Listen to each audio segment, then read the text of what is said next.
Alright, so now we're gonna do pick and roll situations off of the soft hedge. On a soft hedge, he's back, giving him room, giving his defender room to get through the screen either over the top or underneath. So against the soft hedge, if the big is back, the first option we're going to work on is just driving right at his top side hip and getting to the basket.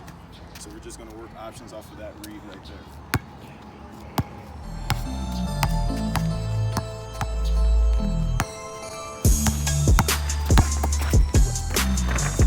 Hey.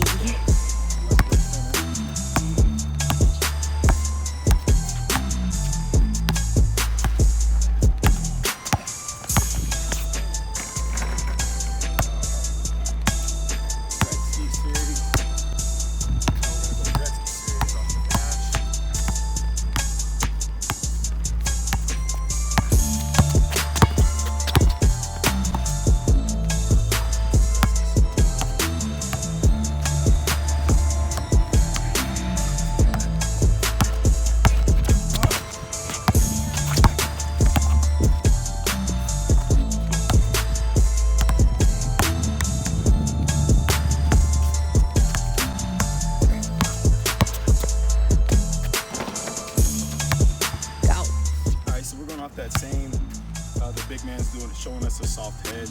Now we're gonna go a rondo finish. But in order to set our defenders up for that rondo, we gotta show that we can finish with that inside hand. So we're gonna go inside hand and then a series of rondo finishes. Go. All right, so now we're gonna go rondo series off of the pick and roll soft hedge.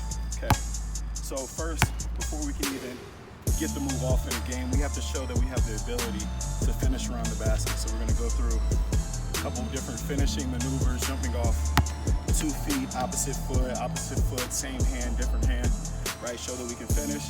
Then after that, then we're gonna set him up for the head fake and the rondo, his actual move. The reason why it's effective is because, like I said, he can finish around the basket. So anytime he shoots his eyes towards the rim, the defender has to respect it, okay? So make sure you sell that head fake as we get into the rondo series.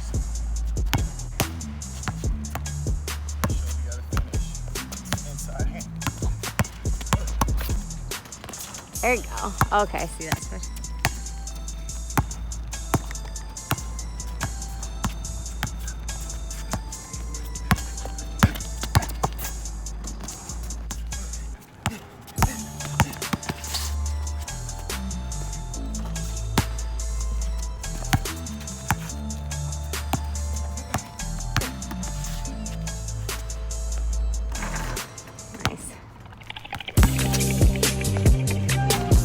Call me on my sidekick.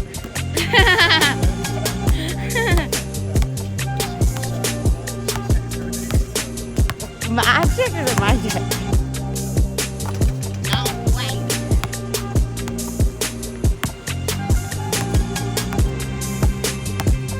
Don't you love it back?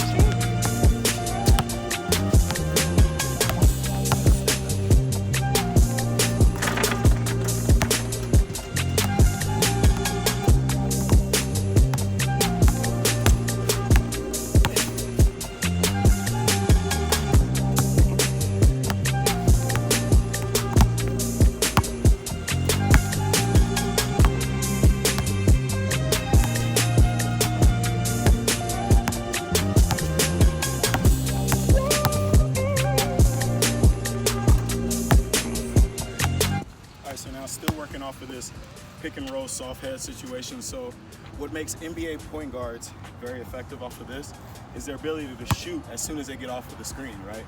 If I'm coming off of the screen and it's my first dribble, I can shoot from right here. He's expecting a hard drive. We just drove 2 or 3 times towards the basket. He's gonna react to that initial first pound going towards the basket. They have to step out in general. There ain't no other way to say it. If you can shoot the ball, they gotta guard you. If you guard me, I'm gonna cook you. Simple as that. So we're going off the ball screen, hard one dribble, rise up.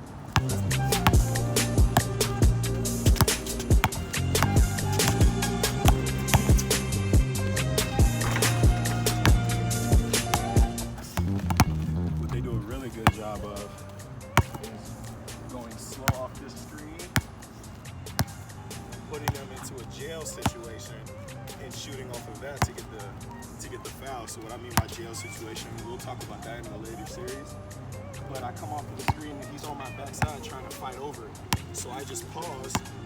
As soon as I feel the contact or I know that he's behind me, I go over to the shot. He's not going to be able to contest a shot unless he goes over top of me. Foul, right? So I got a wide open shot with the opportunity for a 4-point play.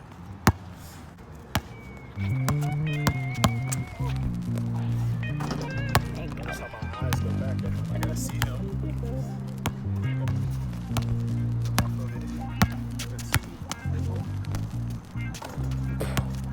That's a good shot. The beauty about this is once you hit 1 or 2, I come off of this, I seal, my big man rolls. The options are endless. Over the top, dish, draw the upside defender for the kick. Being able to shoot the ball out of the pick and roll. Go. Alright, so now we're working off of a soft edge, but the defender is trying to cut off my middle drive, right? So we just worked on a series where we came off the screen and we hard attack to the middle. He's waiting for us now. We just beat him 2 or 3 times. He's going to react. So when he does react and he jumps out early, I'm not going to split. I'm simply going to do what we call as a snake. I'm going to push the ball in between the screener, in between my screener and his defender, and come to this area of the floor. This opens up opportunities for me to then drive, because where's my defender? Trailing behind me, right? So now I have the option for the drive, I have the option for the pick and pop, or the pick and roll. Okay. All right, so now we're gonna go the same pick and roll snake series, but now we're gonna go into a Gretzky finish. So I just want to point out some really cool details about this snake and Gretzky combination.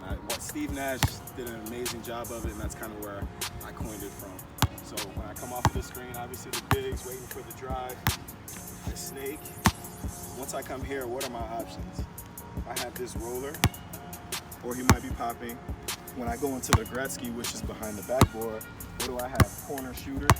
In the NBA, they do something called a hammer screen, which is somebody will go set a screen at the opposite block to prevent the help side person from getting out to the shooter, if that makes sense. So I'll put a clip in for that.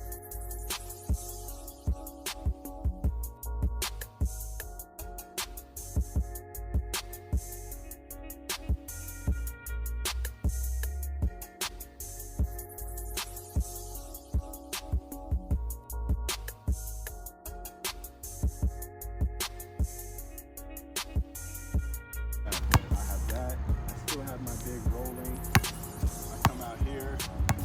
I got somebody sliding to that corner for a shot. I still have my shot. I might have my big man who rolled to the basket for a pass over the top. And then I still have the pass over in this corner. So there's so many options as a guard. If you come off of a screen, keep your dribble alive and see what options. Don't just throw up some nonsense because you panic and get into trouble. So keep your dribble alive, see what you can create. Because I also have my pivot here for different finishes and options. So take that corner pass, grab it out to that's an option. This is an option nonetheless. Stay back. Oh, depending on how the defense is playing, it's going to determine how tight or how loose the snake is. I might have to wrap tight.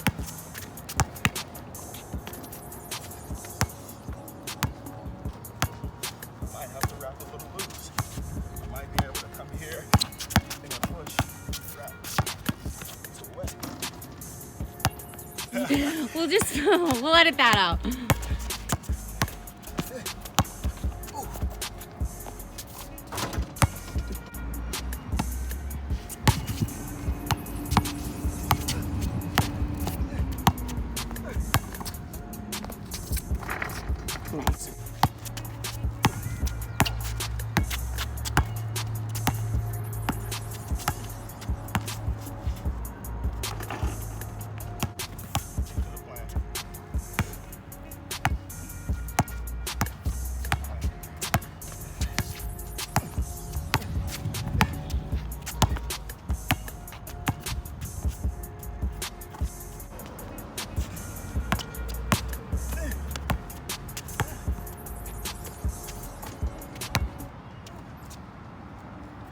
That's it, man. I'm toast. Pick and roll series for y'all, man.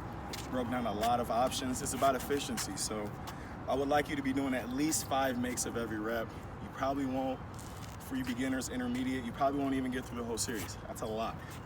But that's the thing. That's what separates the great from the good is efficiency. I can do 5 reps, make 5 in a row, or I can do 20 reps and make 5. It's about efficiency. So pick out the moves that work best for you and try to master those moves and then move on to the next set and then move on to the next set. All right, I'm out. I'm tired.